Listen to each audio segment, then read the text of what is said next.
한동훈 국민의힘 비대위원장이 당의 험지인 고양시로 향해 서울 편입과 경기 분도를 약속했습니다. 다음 주 선대위 출범을 앞두고 한동훈 위원장 원톱 체제일지 윤재욱 원내대표와 투톱이 될지 관심이 집중되고 있습니다. 민주당이 이재명 대표와 이해찬 전 대표, 김부겸 전 국무총리를 공동선대위원장으로 선거대책위원회를 출범시켰습니다.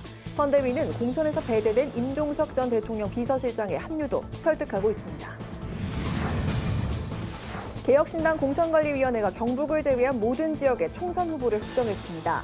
새로운 미래는 이낙연 상임고문과 김종민, 홍영표 의원을 상임선거대책위원장으로 선대위를 출범시켰습니다. 22대 총선에서 가장 주목받는 선거구와 지역 민심을 분석해보는 총선 핫플.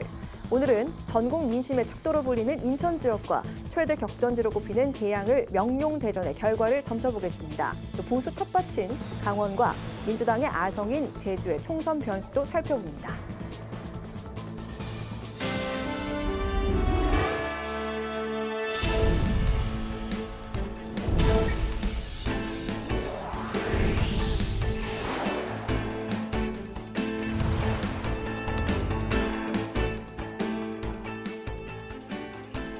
여러분 안녕하십니까? 3월 11일 월요일 국회 라이브 6 시작하겠습니다. 제22대 총선이 한 달 앞으로 다가왔습니다. 여야 지도부는 격전지 유세를 이어가며 표심 공략에 나섰는데요. 한동훈 비대위원장은 여당 험지인 경기도 고양을 찾아 서울 편입 논의에 힘을 실었습니다. 총선이 다가올수록 여야의 공세도 거세지고 있습니다. 한 위원장은 이재명 대표를 겨냥해 야당이야말로 패륜 공천이라고 맹 비난했습니다. 여당 소식 강민지 기자가 전합니다. 한동훈 위원장이 지난주 잇따라 경기도를 찾은 데 이어 오늘도 경기 고양시를 방문해 수도권 표심 잡기에 나섰습니다. 고양시는 지난 총선에서 모두 야당이 차지한 험지인 만큼 지역구 탈환에 총력을 기울이는 모습입니다. 한 위원장은 고양 시민들과 간담회에 나서 서울 편입과 경기 분도 문제를 한 번에 해결하겠다고 강조했습니다. 원샷법을 통과시켜서 한 번에 해결한다는 겁니다. 그리고 그 내용은 주민들이 원하는 대로 한다는 겁니다. 또의 이 오래된 구역들을 현실에 맞게 조정하겠다는 겁니다. 한 위원장은 내일은 국민의힘에 입당한 김영주 의원 지역구 영등포를 찾는 등 이번 주 수도권과 영호남 등 전국 주요 격전지를 순회하며 지원 사격에 나설 예정입니다. 국민의힘은 선거체제 준비에도 들어갔습니다. 국민이 즉각 체감할 수 있도록 행동으로 실천하겠다는 의지를 담은 총선 메인 슬로건을 정하고 돌봄 환경 구축과 같은 저출생 대책 등 10가지 공약도 정리했습니다. 다음 주 초엔 선대위를 본격 출범시킬 계획으로 한동훈 위원장 원톱 체제에 무게가 실리는 가운데 윤재욱 원내대표와 투톱을 형성할 거라는 보도도 나오고 있습니다. 국민의힘의 경우 개파 간 공천 갈등이 상대적으로 적었던 만큼 여러 인사가 공동위원장에 참여할 가능성은 낮아 보입니다. 국민의힘은 민주당의 패륜 공천 비판, 이직 논란 등을 일일이 맞대응하며 공세 수위를 높였습니다. 패륜 공천, 형수 패륜 욕설, 배우와의 의혹 문제, 음란 공천 역시 다 해당되죠. 주권자 국민을 얼마나 우습게 봐야 저런 소리가 나오는지 참 한심스럽습니다. 한편 한동훈 위원장은 5.18 광주 민주화운동 폄훼 언행으로 구설에 오른 도태우 대구중랑구 공천자에 대한 공관위 재검토를 요청했습니다. 국회 방송 강민지입니다. 총선을 한 달 앞두고 더불어민주당은 총선 선거대책위를 구성했습니다. 이재명 대표와 이해찬 전 대표 그리고 김부겸 전 국무총리가 공동 선대위원장을 맡기로 했습니다. 김동희 기자입니다. 이재명 대표의 선대위 제안을 수락한 김부겸 전 국무총리는 민주당의 총선 승리를 위해 합류하기로 했다고 밝혔습니다. 무능력, 무책임, 무비전, 산무정권인 윤석열 정부에 분명한 경고를 보내고 최후의 보루인 입법부를 지켜내겠다고 강조했습니다. 합류를 고심한 건 민주당에 대한 국민의 매서운 평가 때문이라며 공천 갈등이 깊어져 안타까움이 컸다고 밝혔습니다. 공천 투명성과 공정성, 국민 눈높이 원칙이 잘 지켜졌는지 많은 국민이 공감하지 못하고 있다고 지적했습니다. 김 전 총리는 당의 화합과 통합을 강조했습니다.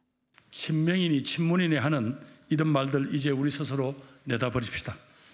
우리는 다 민주당입니다. 작은 차이와 다름을 내려놓고 이번 총선에서 국민들께서 무엇을 원하시는지를 생각해야 됩니다. 김 전 총리는 임종석 전 비서실장의 선대위 합류도 설득해보겠다고 밝혔습니다. 민주당은 이번 선대위 명칭을 정권심판 국민승리선거대책위원회로 내걸었습니다. 혁신과 통합, 국민참여, 심판 등 4가지 성격을 담았습니다. 이런 가운데 민주당은 해병대 최상병 사건 수사 외압 의혹 관련 공수처 수사를 받은 이종섭 주호주 대사 내정자의 출국을 맹비난했습니다. 공권력을 활용한 국기문란이자 국민을 깔보는 막장 행태라 쏘아붙이며 임명 철회를 촉구했습니다. 핵심 피의자를 해외로 도피시켜서 윤석열 대통령은 방탄에 성공했을지는 혹시 몰라도 결국 은폐, 도피의 주인공이 대통령이라는 사실을 결국 국민들에게 증명한 것으로 생각이 됩니다.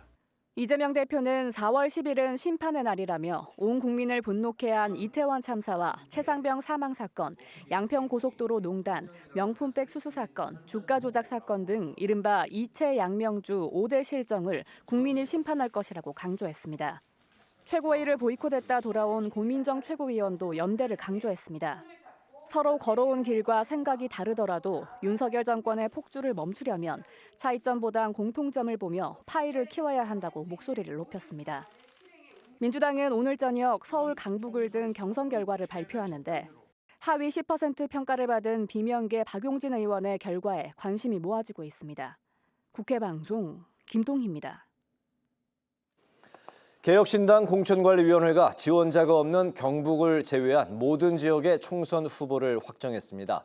새로운 미래는 이낙연 상임고문과 김종민, 홍영표 의원을 상임선거대책위원장으로 한 선대위를 출범시켜 본격적인 총선 체제에 돌입했습니다. 문그린 기자가 보도합니다. 김종인 개혁신당 공관위원장은 오늘 2차 후보자 심사를 마친 후 18명의 지역구 후보자를 최종 의결했다고 밝혔습니다. 주요 후보로는 서울 종로의 금태섭 전 의원이, 경기 화성을은 이준석 대표가, 화성정은 이원욱 의원이 지역구 출마를 확정지었습니다. 또 전남 순천 광양 곡성구례갑에는 천하람 전 최고의원이, 대구 북구을에는 황영원 전 바른정당 정책수석전문위원, 세종을에는 이태환 전 세종시의회 의장 등도 최종 의결됐습니다. 지난 1차 개혁신당 공천심사에서 발표된 35명에 더해 현재까지 총 53명에 대한 공천심사가 마무리됐습니다. 이준석 대표는 양당의 혐오 정치를 끝내자며 개혁신당이 그 대안이 되겠다고 포부를 밝혔습니다. 이제 이 못난이 대결 그만해야 합니다. 개혁신당이 유일한 대안이 되겠습니다. 대한민국에 비겁하지 않은 정치 집단이 하나쯤은 있어야 합니다. 그래야 정권 견제 제대로 하고 양당의 아무 의미 없는 머리채 잡기 싸움도 끝날 것입니다. 새로운 미래도 총선 선대위 출범식을 가진 후 13명의 지역구 후보자를 발표했습니다. 주요 공천자로는 광주 광산구을의 이낙연 공동대표가, 세종 세종시갑의 김종민 공동대표, 대전 대덕구에는 박영순 의원 등이 공천을 확정받았습니다. 이낙연 상임고문은 민주당은 방탄정당이 돼 현 정권을 심판하지 못한다고 재차 강조했습니다. 그러나 이재명 민주당은 그런 일을 할 만한 국민의 신뢰도 역량도 갖고 있지 못합니다. 그래서 저희 새로운 미래가 정권 심판과 교체를 위한 대안이 되고자 합니다. 한편 조국혁신당은 가수 리아로 활동했던 김재원 바른음원 협동조합 이사장과 이규원 대구지검 부부장 검사 등의 입당을 알렸습니다.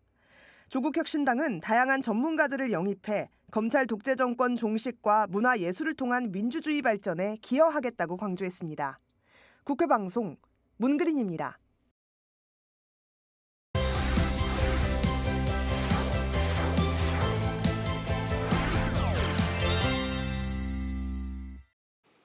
이제 한 달 남은 40총선의 이슈들을 살펴보는 이슈픽 시간입니다. 윤수빈 기자 나와 있습니다. 윤 기자 어서 오십시오. 네, 안녕하세요. 네.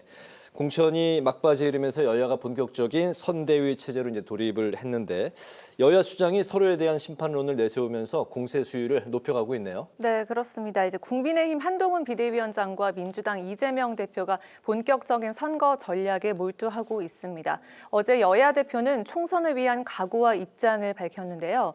국민의힘 한동훈 위원장은 이번 선거를 운동권 특권 세력, 부패 세력, 종북 세력에 대한 심판이라고 주장했고 민주당 이재명 대표는 이 4월 10일은 대한민국을 끝없이 추락하게 만든 정권 심판의 날이라고 규정했습니다.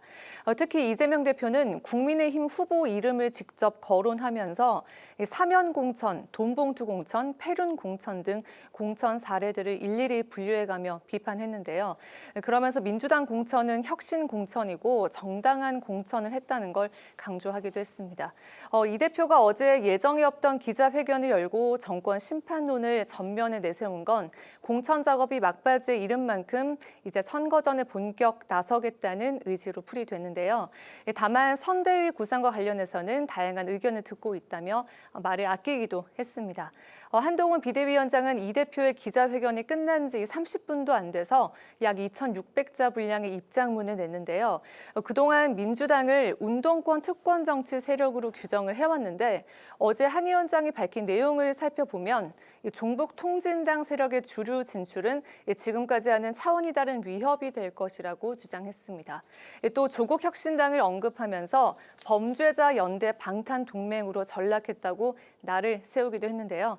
통진당 출신 세력의 국회 입성과 조국 혁신당과의 연대를 막아내겠다는 데 방점을 둔 것으로 보입니다. 네, 여야 대표들의 본격적인 광폭 행보를 이어가고 있는데 지원 유세를 나가고 있는 그 지역들 다 의미와 배경이 있는 거죠? 네, 먼저 이재명 대표의 지난주 동선을 살펴보면 서울 종로, 영등포, 양천 그리고 경기도 양평을 찾았는데요. 특히 지난주에는 양천을 찾아서 친문계 황희 의원의 손을 들어주며 친문 끌어안게 나선 모습을 보여주기도 했고 또 양평 고속도로 특혜 의혹을 부각하기 위해서 경기 양평군을 찾아 정권 심판을 주장하는 모습을 보이기도 했습니다. 지난주는 주로 이제 당내 계파 갈등을 잠재우기 위한 목적의 행보였다면 이제는 본격적으로 정권 심판론을 부각하기 위한 행보에 나섰는데요. 오늘은 국민의힘 신범철 전 국방차관이 출마한 충남 천안을 찾았습니다. 해병대 채모상병 사건 수사 외압 의혹을 이슈화하기 위한 것으로 보입니다. 이 대표는 오늘 14일 대전, 세종, 충북을 방문해 정부의 R&D 예산 삭감 문제와 오송 지하차도 참사 대응과 관련한 책임론을 그리고 오늘 15일엔 부산을 찾아서 2030 엑스포 유치 실패 등을 부각시킬 것으로 예상됩니다. 네, 그런가 하면 국민의힘 한동훈 위원장은 주로 격전지를 찾고 있네요. 네, 한 위원장은 주로 약세 지역을 찾아서 지원 유세를 하고 있습니다. 격전지를 찾아 중도층 표심을 공략하겠다는 계획인데요. 지난주는 역대 선거의 스윙보터라 불리는 충청을 방문했고 국민의힘이 한석도 차지하지 못한 경기 수원을 시작으로 성남과 용인을 방문했습니다. 한 위원장 체제에서 공천에 가장 신경을 쓴 곳 중 하나가 경기 수원이라고 하는데요. 수원과 화성, 평택, 강남에 이르기까지 반도체 벨트라인을 구축해서 모두 탈환하겠다는 의지를 보여주고 있습니다. 특히 수원은 5개 지역구로 지난 총선에서 민주당이 모두 석권을 했기 때문에 더 공을 들이고 있는 걸로 보입니다. 그리고 오늘도 험지로 불리는 경기 고양을 찾아서 서울 편입과 관련한 메가 서울 추진 계획들을 밝히면서 여당 프리미엄을 강조하기도 했습니다. 이번 주는 이 서울 영등포와 양천구, 부산과 경남, 호남에 이어 경기도 평택을 찾을 예정입니다. 그렇군요. 여야 공천 작업이 막바지에 이르면서 지역구에 대진표가 속속 드러나고 있는데 격전지 중에서 리턴 매치가 성사가 된 곳들이 있죠. 네, 그렇습니다. 지난 21대 총선 때 초접전을 보였던 지역구가 19곳이었는데요. 네. 일종의 경합 지역으로 거론이 되고 있는데 이번 선거에도 같은 지역에 이제 리턴 매치가 벌어지는 곳들이 있어서 접전이 예상되고 있습니다. 먼저 지난 총선 때 서울 한강벨트 중에서는 국민의힘의 전신인 이 미래통합당이 유일하게 한석을 차지했던 곳이 용산입니다. 특히 대통령실이 용산으로 이전하면서 입지가 커졌는데요. 지난 총선 때 미래통합당 권영세 후보가 47.8%, 민주당 강태웅 후보 후보 47.1%로 0.7%포인트 차로 권영세 후보가 4선을 하게 된 지역구입니다. 이번에도 국민의힘 권영세 후보가 단수 공천됐고 민주당에서도 강 후보가 경선에 승리하면서 재대결이 성사됐습니다. 권영세 후보는 이번에 5선에 도전하면서 정치 1번지로 떠오르고 있는 용산을 지켜내겠다는 각오를 보여줬고 민주당에서는 대통령이 있는 용산이 정권 심판론을 내세우기 좋은 지역인 만큼 반드시 탈환하겠다는 목표입니다. 네, 지난 총선 때 접전을 벌였던 지역 중에 또 리턴 매치가 이루어지는 곳이 있다고요? 네, 그렇습니다. 바로 충청권 금강벨트라 불리는 충남 공주 부여 청양입니다. 이곳도 격전지인데요. 네. 국민의힘 5선 현역 의원인 정진석 후보와 문재인 정부 때 청와대 대변인 출신이었던 박수현 후보가 세 번째 맞대결을 펼칩니다. 지난 총선 때 정진석 후보가 48.6%, 박수현 후보 46.4%로 2.2%포인트 차로 정진석 후보가 신승을 했던 지역입니다. 현재 두 후보 모두 표심 잡기에 총력을 기울이고 있는데요. 충청권 이 금강벨트의 세 번째 맞대결도 치열할 것으로 예상이 되고 있습니다. 네, 제3지대 움직임도 분주해지고 있는데요. 최근 들어서 조국 혁신당이 존재감을 드러내면서 지지율이 예상보다 높게 나오고 있다 이런 평을 듣고 있네요. 네, 조국 혁신당이 최근 각종 여론조사, 정당 지지도 조사에서 거대 양당에 이어 3위를 기록하면서 초반부터 강한 기세를 보여주고 있습니다. 조국 혁신당이 지지를 얻는 배경으로는 검찰 개혁과 정권 심판에 대한 선명성 그리고 반 이재명 강성 지지자들의 선택 등을 꼽는데요.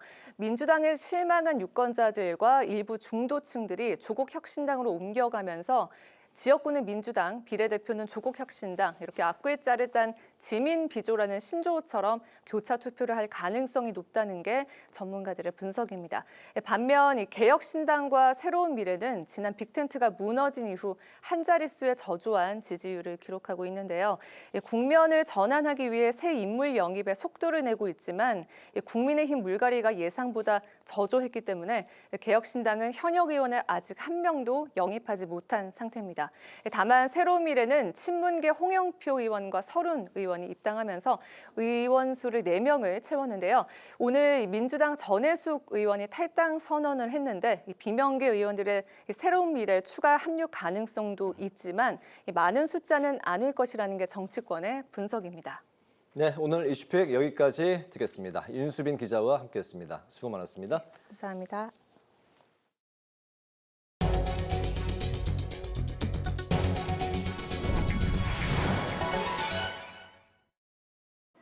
총선이 30일 앞으로 다가온 가운데 그동안 여야가 당 차원에서 발표해온 공약들이 많습니다. 오늘 그 첫 번째 순서로 철도 지하화 공약을 살펴보겠습니다. 여야 지도부가 총선 표심을 잡기 위해 공통으로 내놨는데 재원 마련이 관건입니다. 김지수 기자입니다. 국민의힘과 민주당이 하루 차이로 발표한 철도 지하화 공약. 지난 1월 국민의힘 험지인 수원에서 한동훈 국민의힘 비상대책위원장은 도심을 단절시키는 경부선 철도를 지하화하고 상부 공간을 활용하는 통합 개발을 약속했습니다. 동서가 나눠질 필요가 없는 건데 그렇죠. 이 부분이 해결되는 순간 저는 많은 부분이 해결될 것 같다는 생각을 오기 전에 했고 와서 보니까 더 그러네요. 이 부분이 이 동서의 구간 자체의 이 경계를 없애는 거니까요. 한 위원장은 또 수도권뿐 아니라 전국 주요 권역에 광역 급행열차를 도입해 1시간 생활권을 조성하겠다는 계획도 내놨습니다. 민주당 역시 철도 지하화 공약을 내놨는데 여당이 제시한 안보다 규모가 더 큽니다. 철도와 함께 GTX, 도시철도까지 도심 구간은 모두 지하화하겠다는 공약입니다. 소음이나 분진이나 이런 피해를 줄 뿐만 아니라 특히 도심화되면서 도시를 양쪽으로 절단하는 그런 심각한 문제가 되고 있습니다. 선거에 이기면 하겠다 하지 말고 지금 하십시오. 지난 1월 철도 지하화 및 철도 부지 통합 개발에 관한 특별법이 국회를 통과하면서 첫 발은 내디딘 상황. 국민의힘은 구체적인 재원 규모는 밝히지 않았지만 민자 유치를 통해 사업성을 확보하겠다는 방침이고 민주당 역시 80조 원의 사업비를 민자 유치로 해결하겠다는 입장입니다. 지난 2022년 서울시가 발간한 지상철도 지하화 추진 전략 연구 보고서를 보면 서울을 지나는 국철과 도시철도 지하화에 드는 비용은 45조 2천억 원에 달합니다. 특히 구간을 전국 주요 권역으로 확대하고 물가 상승률까지 감안하면 비용은 훨씬 증가할 것으로 보입니다.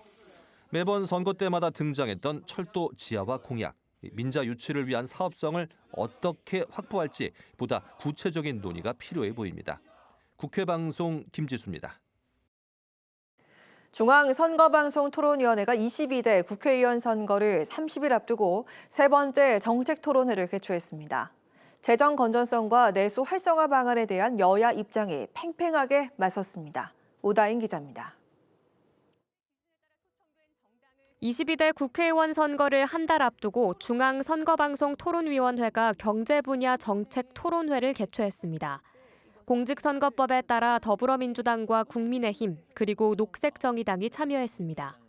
여야는 재정 건전성과 내수 활성화 방안을 두고 팽팽히 맞섰습니다. 국민의힘은 미래 세대에 대한 책임을 강조하며 윤석열 정부의 긴축 재정 기조가 유지돼야 한다고 주장했습니다. 전 세계에서 가장 빠른 초고령화 상태에서 앞으로 20-30년만 지나면 어마어마한 부담이 우리 젊은이들의 어깨에 등짐으로 지어질 텐데 반면 민주당과 녹색정의당은 경기 활성화를 위해서는 정부의 적극적인 재정 지원이 필요하다고 강조했습니다. 지금은 비정상적이고 위기고 구조적이고 B급 코리아를 우려할 정도의 이런 상황이기 때문에 정부가 지금 써도 된다. 부채라고 하는 문제를 들이밀면서 저는 이것을 국민에 대한 공포감으로 그리고 마치 빚을 지면 큰일 나는 것처럼 얘기하면서 국가재정을 이렇게 운영하는 것은 바람직하지 않다고. 여야는 윤석열 대통령이 진행 중인 민생 토론회에서 윤 대통령이 약속한 지역 예산을 두고 충돌했습니다. 민주당은 총선용 포퓰리즘이라고 비판한 반면 국민의힘은 정쟁용 액수 부풀리기라고 맞받았습니다. 언급된 숫자를 다 합치니까 925조 원입니다. 민생과 한국 경제를 담보로 해서 총선용 정책을 한다는 것은 저는 포퓰리즘이라고 본다고 합니다. 이 부분은 반드시 시정돼야 될 문제라고 생각합니다. 대부분 민간 투자입니다. 지금 민주당에서 좀 약간 어처구니 없는 그 비난을 하시는 것이 그중에 622조 정도는 그 삼성의 반도체 시스템 반도체 공장에 삼성이 쓰는 돈이에요. 이 밖에 녹색정의당은 내수 확장 방안으로 소상공인 부채 탕감과 노동자들의 노동권 보장 등이 필요하다고 강조했습니다. 국회방송 오다인입니다. 국회 연금개혁 공론화위원회가 개혁안으로 더 내고 더 받기와 더 내고 그대로 받기 두 가지 방안을 채택했습니다. 의제 수기단은 보험료율을 현행 9%에서 13%로 올리고 소득 대체율은 40%에서 50%로 늘리는 안과 보험료율을 12%로 올리고 소득 대체율은 40%로 유지하는 안을 제시했습니다. 500명의 시민대표단은 수기단이 제시한 안을 놓고 다음 달 13일과 14일, 20일 그리고 21일 집중 토론할 예정입니다. 국민의힘 비상대책위원회가 총선 일정을 고려해 윤재욱 원내대표의 임기를 21대 국회 만료 시점까지 연장하기로 의결했습니다. 박정아 수석 대변인은 윤 원내대표의 임기가 다음 달 6일 종료된다며 비대위에서 임기를 연장하기로 의결했고 다음 의원총회에서 추인할 예정이라고 밝혔습니다. 국민의힘 당규상 원내대표 임기는 1년이지만 국회의원 잔여 임기가 6월 이내일 때는 의원총회 결정을 통해 연장할 수 있습니다. 민주당이 정부의 친환경 재생에너지 외면은 우리 반도체 기업에게 생존 위협으로 다가온다며 아리백은 이념적 환경 정책이 아닌 기업 생존 필수 정책이라고 강조했습니다. 민주당은 브리핑을 통해 한동훈 위원장이 지난 27일 기후위기 관련 총선 정책을 발표하면서 아리백을 알면 어떻고 모르면 어떠냐라고 한 발언을 문제 삼으며 이같이 지적을 했습니다. 이어서 정부와 국민의힘은 원전 타령으로 허송세월하지 말고 아리백 목표 달성을 위한 대책을 세우라고 촉구했습니다. 이준석 개혁신당 대표가 해병대 최상병 사건 수사 외압 의혹으로 수사를 받는 이종섭 전 국방부 장관을 호주 대사로 임명해 도피에 성공했다고 비판했습니다. 또 이재명 대표는 자신을 비판하는 국민을 이찍이라고 온라인 악플러 수준의 언행을 보였다고 지적했습니다. 이 대표는 개혁신당이 윤석열 대통령과 이재명 대표가 가장 두려워하는 대안이 되겠다라고 강조했습니다.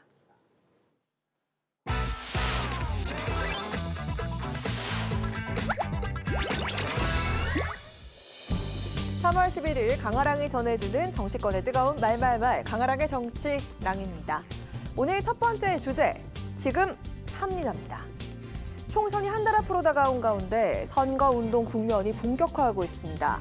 국민의힘은 메인 총선 슬로건을 확정했습니다. 말뿐만이 아닌 행동으로 책임감 있게 실천하겠다는 의지를 담아 책임감 있는 여당으로서 정책에 집중하고 속도감 있는 실행을 강조하는 방안에 집중을 해서 만들어냈고 국민이 즉각적으로 체감할 수 있는 오늘의 삶을 바꾸는 정책에 대해서 집중을 했습니다. 정확한 명칭은 국민의힘이 합니다. 지금 합니다인데요. 국민의힘은 메인 슬로건을 통해 각 지역에서 후보들이 여건에 맞게 자유롭게 활용할 수 있게 하겠다는 계획입니다. 또 국민의힘은 저출산과 격차 해소, 기후위기 대응 등의 내용을 중심으로 한 10대 총선 공약을 확정하기도 했습니다. 공약도 물론 마찬가지지만 선거에서 각 당의 슬로건은 중요한 역할을 맡아왔었죠. 전하고자 하는 메시지와 비전, 가치관도 담고 있고 또 당시 시대 정신까지 함축적으로 나타내고 있습니다. 과거 여야가 내세웠던 선거 슬로건의 변천사를 살펴보도록 하겠습니다. 코로나 위기 속에서 치러졌던 21대 총선에서 민주당은 국민을 지키겠습니다라는 슬로건을 내세웠고요.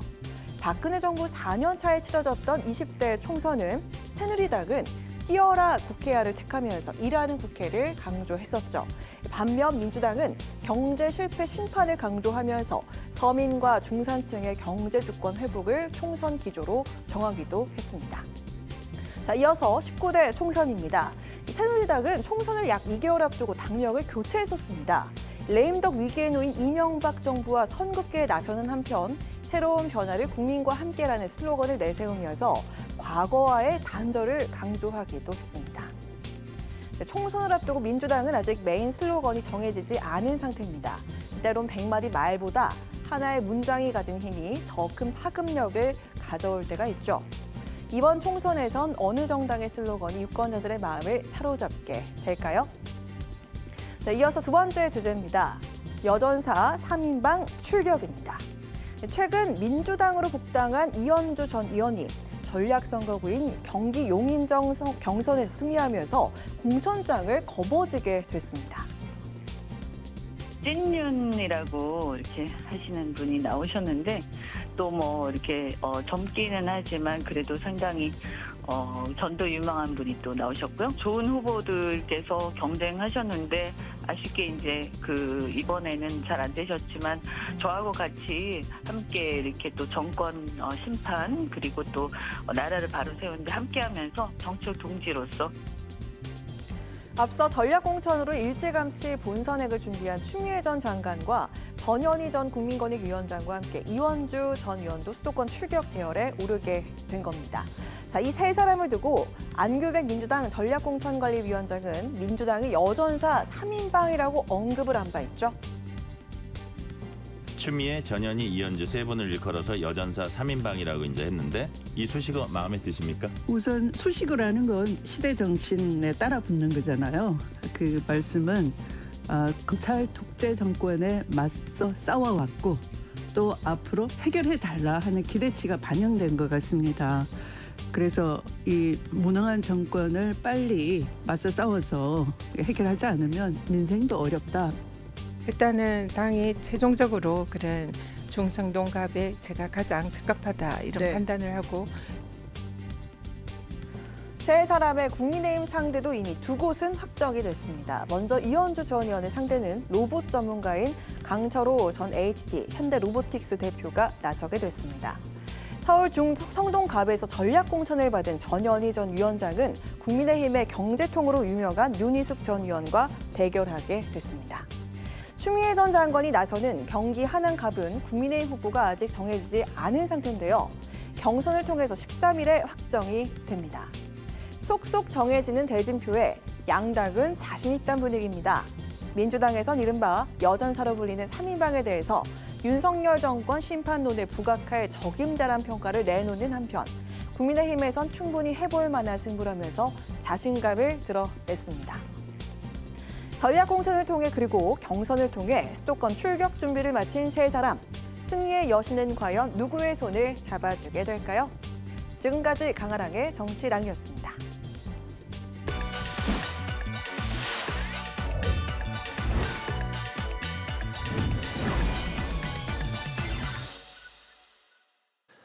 네, 30일 앞으로 다가온 22대 총선의 지역별 민심과 주목받는 핵심 선거구를 날카롭게 분석해보는 총선 핫플.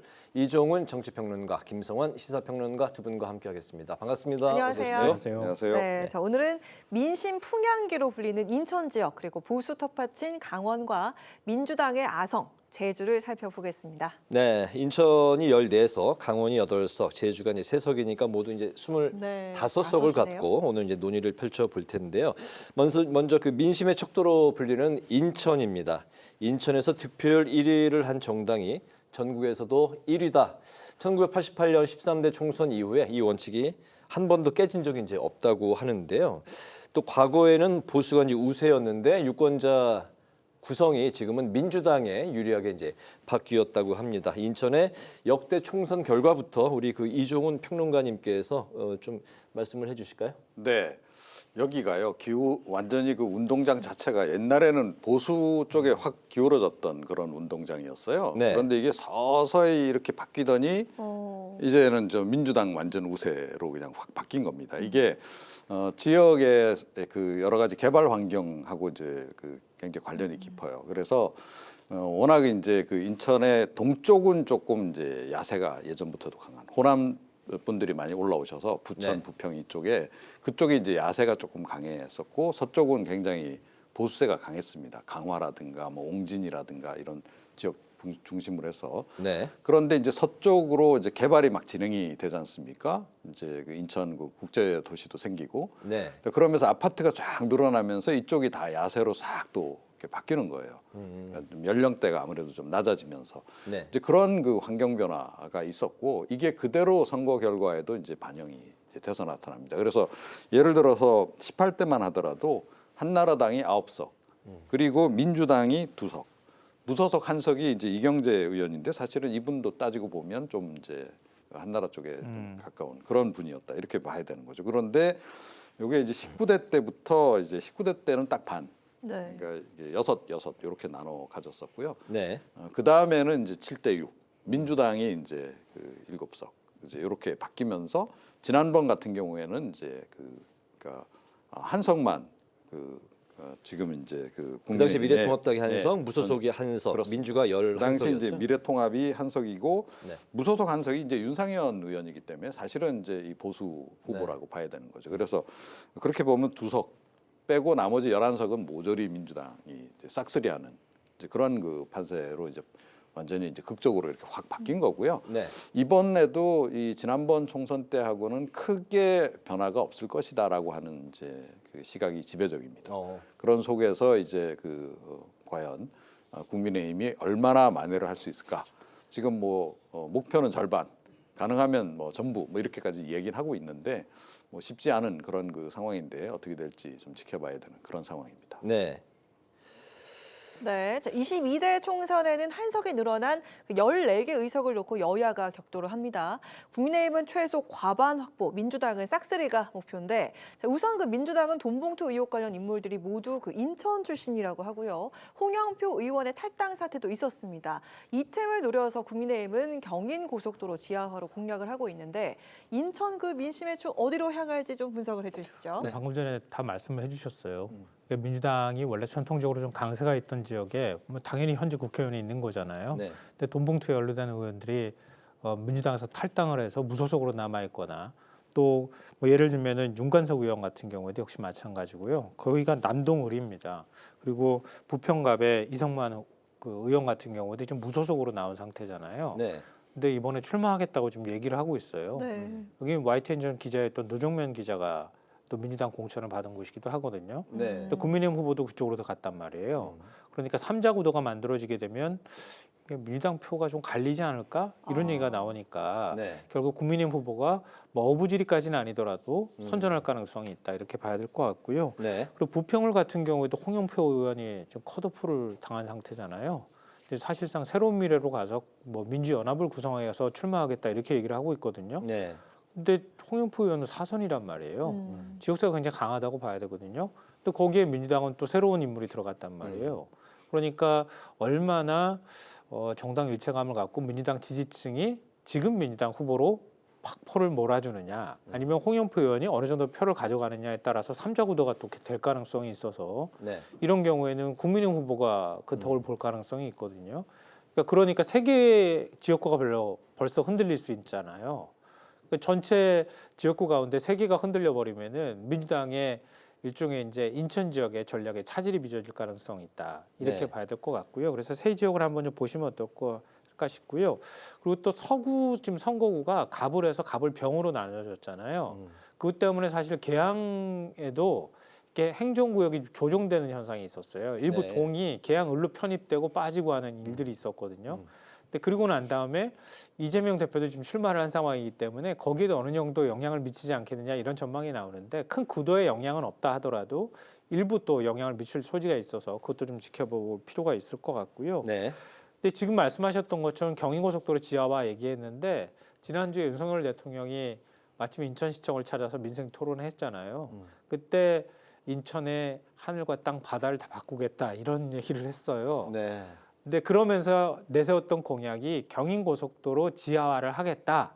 근데 2027년에 착공하겠다. 이렇게 얘기를 했어요. 그러니까 인천에 있는 인천 시민들이 볼 때는 2027년이면은 윤석열 대통령 임기 말이거든요. 그게 지금 총선에 영향을 미친다고 보기는 조금 어려울 것 같아요. 제가 볼 때는. 일종의 기대감은 뭐 일정 부분 가질 수 있겠지만 현실적으로 지금 총선에 영향을 미칠 만큼 피부로 와닿는 변화를 느끼기에는 쉽지 않다. 이렇게 보는 게 맞을 것 같고요. 뭐 인천공항이나 인천항 부두를 바꾸겠다 이런 것도 일종의 계획에 가까운 얘기라 한동훈 위원장도 그런 얘기를 하고 윤석열 대통령도 얘기한다 하더라도 인천 지역의 표심에 직접적인 영향을 미치기에는 좀 부족하다. 이런 생각이 들고요. 지금 전체적으로 뭐 조사한 것들을 보면은 인천과 경기 지역 같은 경우에는 아직도 국민의힘이 민주당보다는 우세했다고 보기는 좀 어려워요.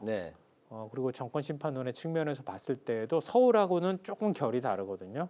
근데 이거는 서울에서 그러니까 주로 이제 인천 지역에 특히 인천 아까 이제 서부 쪽 지역 말씀하셨지만 전통적으로는 인천 동부 쪽 서울 접경지에 해당되는 부천이나 부평 이런 쪽 부평 지역이나 이런 지역이 노동자들도 많이 있고요. 그쪽이 강세였었는데 점점 인천 구도심까지 지금 아파트 개발이 많이 되면서 유권자층이 젊은 층이 많이 유입되면서 근본적으로 유권자층이 바뀌지 않았느냐 이런 얘기를 하고 있거든요.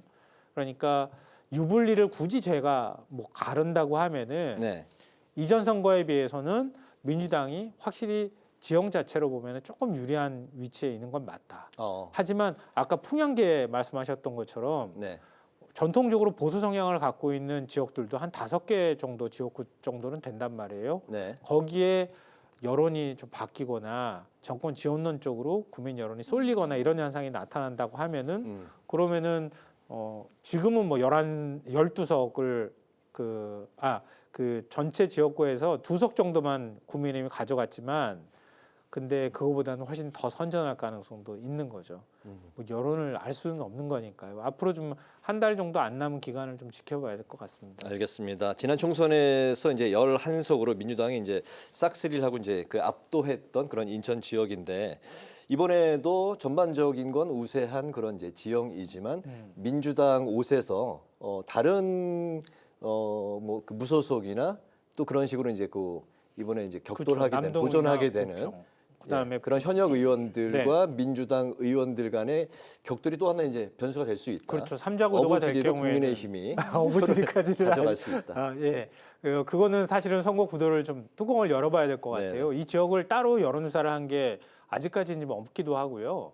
전체 여론조사하면 보통 샘플이 그렇게 크지 않기 때문에 이 지역만 따로 분리해서 여론조사를 해야 되거든요. 근데 그거는 여론조사가 아직 나오지는 않은 것 같아요. 그런 여론조사 결과가 나오면 네. 그러면 확실하게 민주당이 유리한 지역구가 될지 아니면은 좀 실망한 유권자들이 이번에는 국민의힘을 한번 선택해 보면 안 될까 이런 마음으로 돌아섰는지 이건 좀 판단할 수 있지 않을까 싶습니다. 알겠습니다.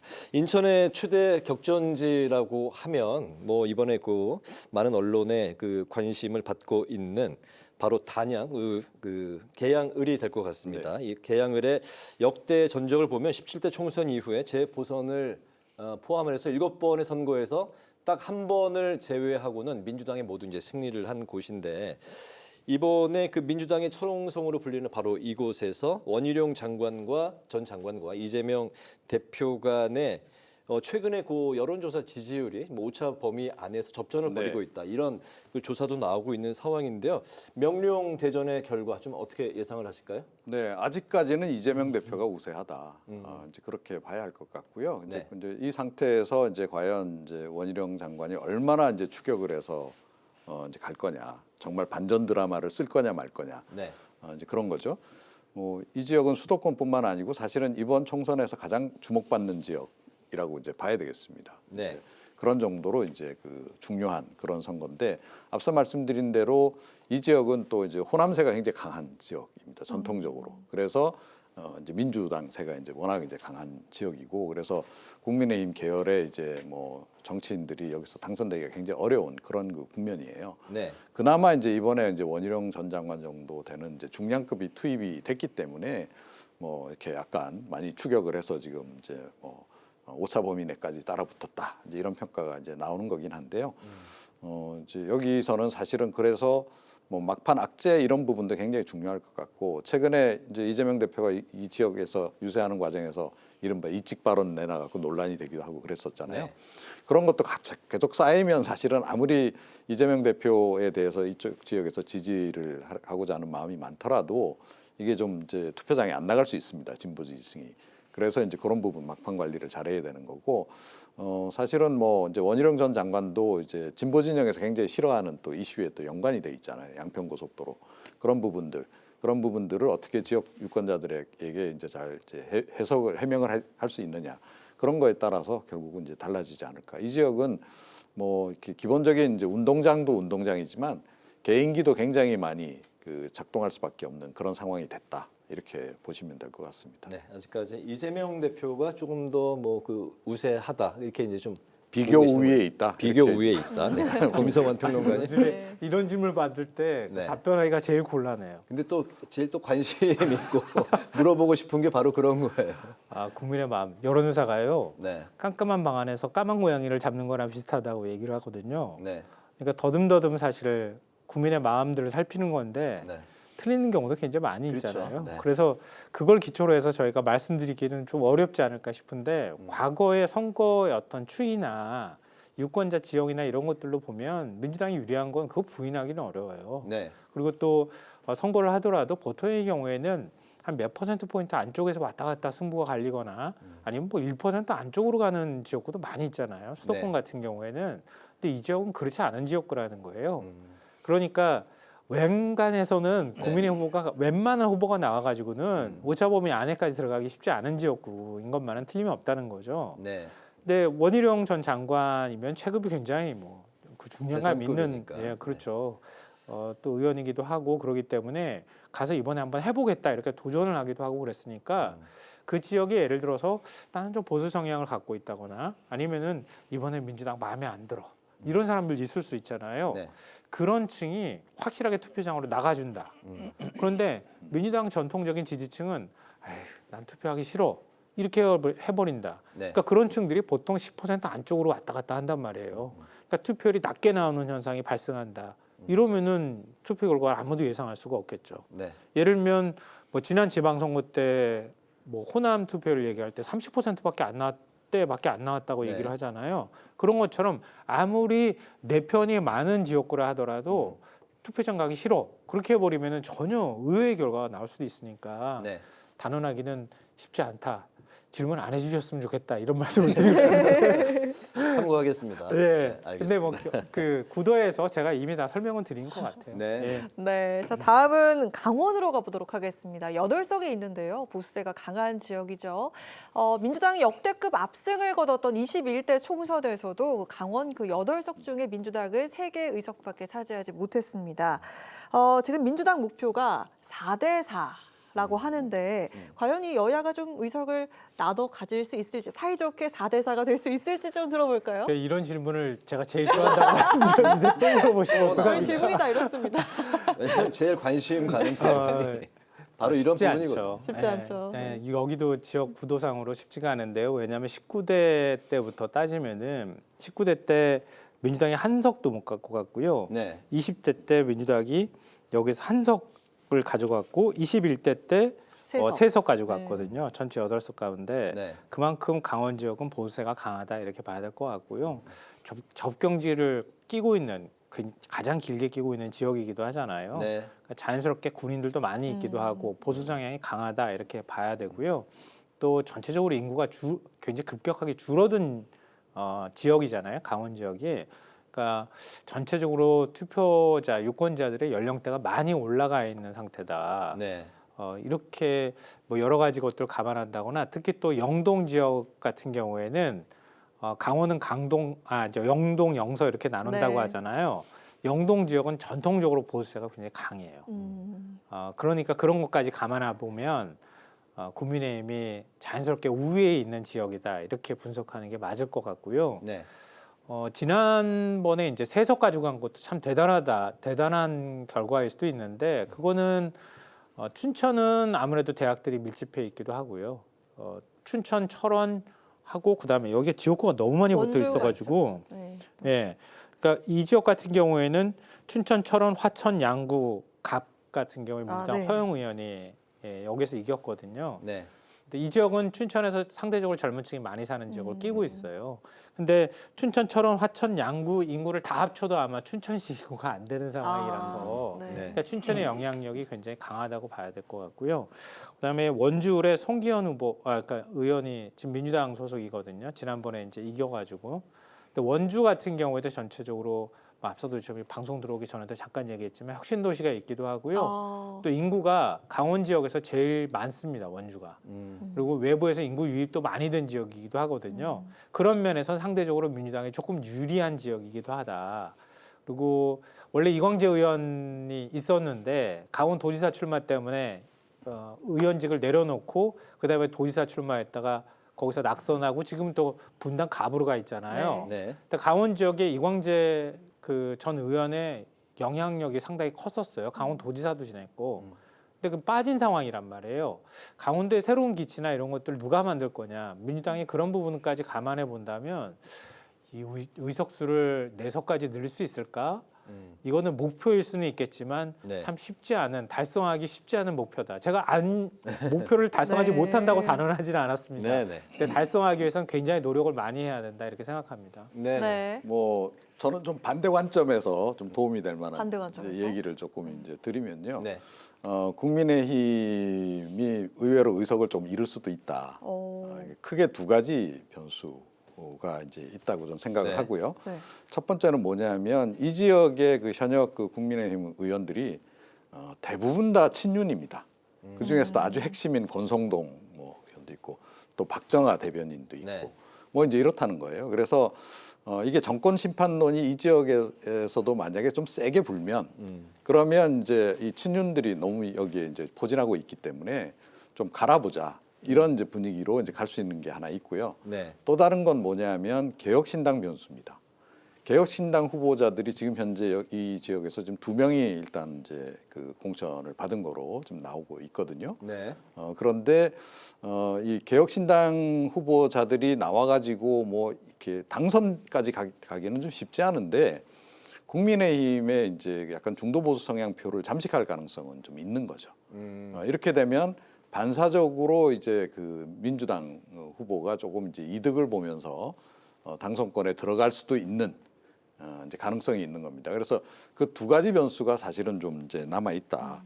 그래서 그 부분도 함께 이렇게 보시면 이 지역 이제 그 선거 판세가 좀 더 재밌어지지 않을까 이렇게 생각이 됩니다. 개혁신당 후보가 이제 변수가 될 수 있다. 네. 또 정반대로 제가 또 또 말씀을 답변이 드리면요. 아까 찐윤 후보가 많다 그러는데 아마 이렇게 의석수가 적은 지역에서 이렇게 찐윤 의원이 많은 데는 강원도가 제가 볼 때는 단연 뭐 1등일 것 같아요. 그러니까 권성동, 그다음에 유상범, 박정아, 이양수. 전체 8개 지역구밖에 안 되는데 제가 지금 이렇게 꼽았잖아요. 의원들이 단순 공천을 받기도 했고요. 왜 이철규는 빼십니까? 아, 이철규. 아, 제일 핵심인데. 예. 제일 핵심인 이철규 의원도 있는 상황이라서 네. 왜 이 말씀을 제가 굳이 거론하냐면은 아까 이제 그 정권 심판론이 불면 또 달라질 수 있다 이런 말씀들을 하시지만 거꾸로 힘 있는 후보라고 하는 걸 내세울 가능성이 굉장히 높아요. 네. 그러니까 강원 지역은 굉장히 소외됐다고 생각하거든요.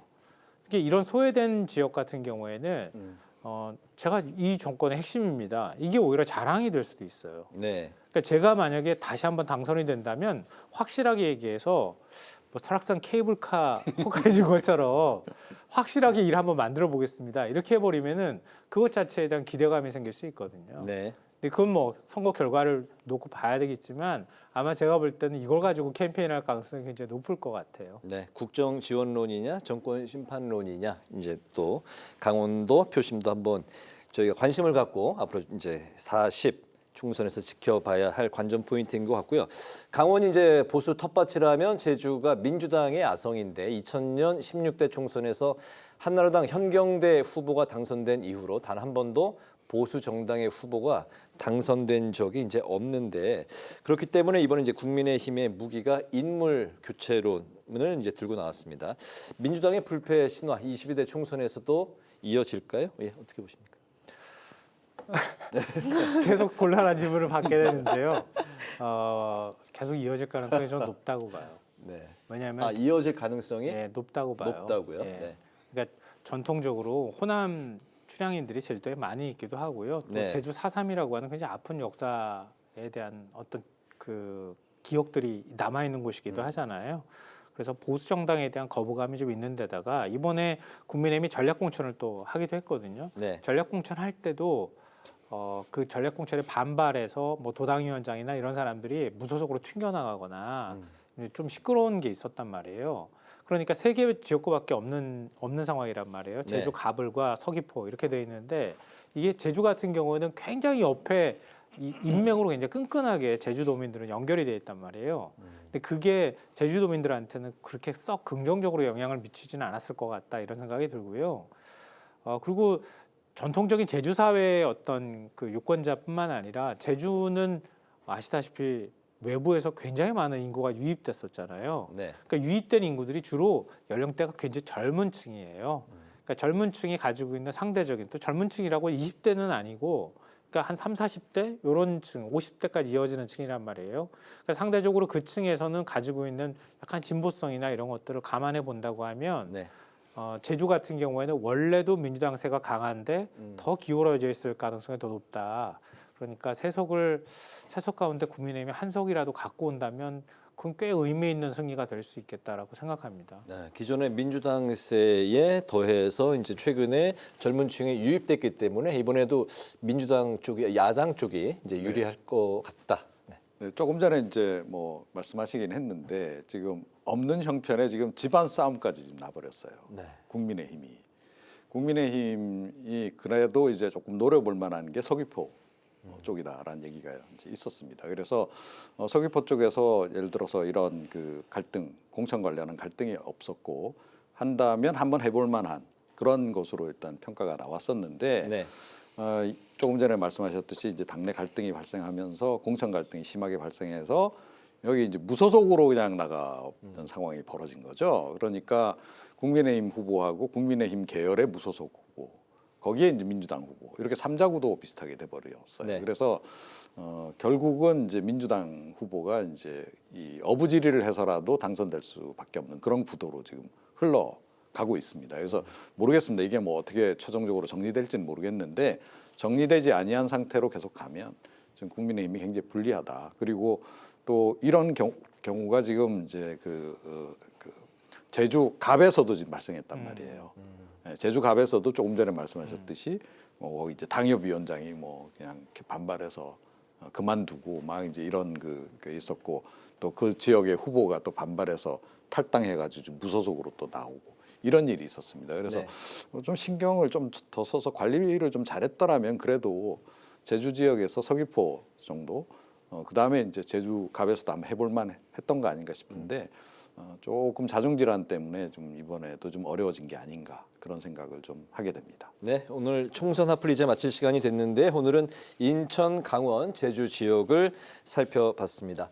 지금까지 이종훈 정치평론가, 김성환 시사평론가 두 분과 함께했습니다. 말씀 잘 들었습니다. 고맙습니다.